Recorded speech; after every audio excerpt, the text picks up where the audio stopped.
At QCS, we specialise in taking away the pain of compliance management. So one example is our falls management policy, but also the supporting resources we have for that. So we have some top tips for how to avoid falls in a care environment.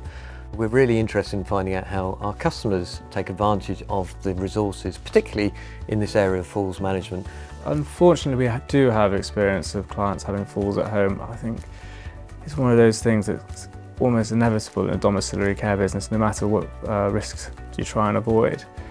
When it comes to what we've put in place, we've done all sorts of different things. We've recommended removing rugs, for example, installing grab rails, and in some of the more extreme cases where falls have happened quite regularly, we've put waking nights in place. When me and my registered manager first started, we were looking at what risk assessments we wanted to have in place for all our clients.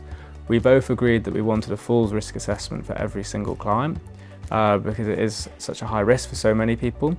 And the way we began creating that risk assessment was by using the one attached to the QCS falls policy and procedure, and then we edited that to make sure it was perfect for our own business.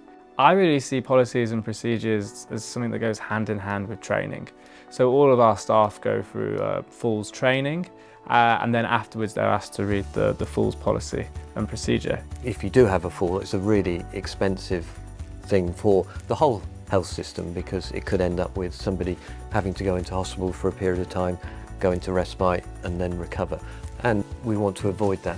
We do that through a combination of the policy and procedure, but also through resources that give you guidance on best practice and top tips to set up the environment, how to avoid having falls in the care environment.